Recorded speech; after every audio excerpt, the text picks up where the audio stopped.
My name is Scott Williamson, the owner of Superior Stabilization. Hope everybody's having a wonderful day. I'm going to show y'all a project that we did.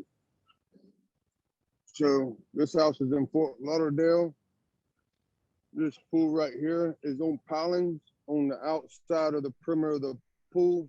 We chemicaled all around there, all the way up through here and down through here.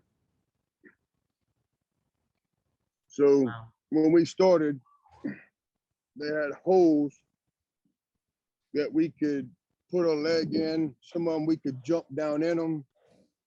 So what we did is we backfilled the seawall, and then we started pumping our material. And as you can see, by the way, this is fake grass. See how it sloped, and see how it's a little bit above the seawall. So with the artificial turf, we kind of put it just above the seawall, so the water, when it does rain really hard, will flow right over the seawall. We pumped this whole wall, and today we already put in our pipes and our French drain and everything.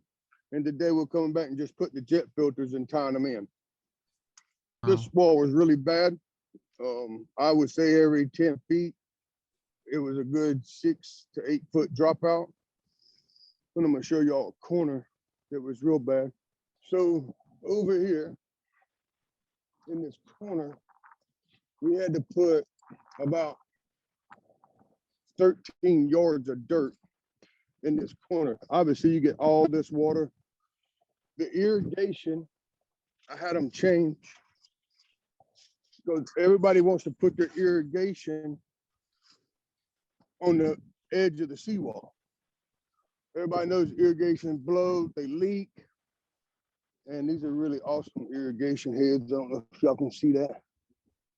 So the irrigations always leak. So when they leak overnight, over day, it causes erosion for a seawall. So if you're ever doing your house and they're doing irrigation, tell them to back up the irrigation about 10 feet and you can spray over whatever you need, but just make sure they do that. Because you understand, like, irrigation's leak, right? If they have the irrigation up along the seawall every night, every day, all it's going to do is undermine the seawall. Yeah. This one took up quite a bit of material, but like 280 feet. So as you can see, the seawall right here, they got a quote for around $1 million to replace their seawall. And then they asked them, is the erosion included? And they said no. So they contacted me and said, listen, what can you do for us? We came out and we fixed the erosion for 1/10 of the cost. This house cost about right at over like $160,000, but we did both sides. So you can see the savings that they saved. But it's all about the erosion. These walls will last forever.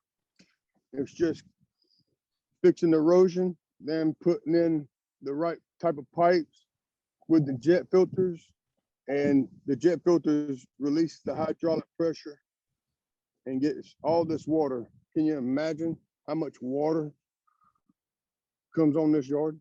It's going to go right behind that seawall and tear it up. I don't know if you can see it, but this house right there, and the one beside of it, and the one right there, we also did. Today, like I said, we're going to drill a 4-inch hole into the wall, and it's going to tie into our pipes. It's going to be 26 jet filters just on the front wall here. We've already put in the side walls. I think they took around 18 each side. Get you a good view of a nice boat. Like this pool and this house is built on pilings. That means they're built on columns, concrete columns. Just because it's built on columns don't mean you can't have washouts. We live in Florida, you know? So we had to pump all around the base of this pool. What I'm standing on is dirt. And they have columns that holds all this up, right? Between the columns, it's dirt. If you have erosion, the dirt washes out. The pool pretty much won't crack unless the columns move, but it's everything around it. All these pavers, all this flooring. Once that water, dirt washes out, that's how you have dropouts and erosions and stuff. Like I go to some houses and underneath the house, it's eroded out. So what I recommend is we go in there and put dirt in it to save you some money. Put as much dirt underneath the house that we can, and then pump the material. Once the material's in there and it activates with the dirt and everything, it's not going to go nowhere. You don't want to pump concrete because it's too heavy and it makes a mess. You can actually lift the house with it. So, and the longevity of concrete to the longevity of this material is like night and day. Salt eats the concrete cracks, it's real heavy. I was just showing you a little bit today of what we do.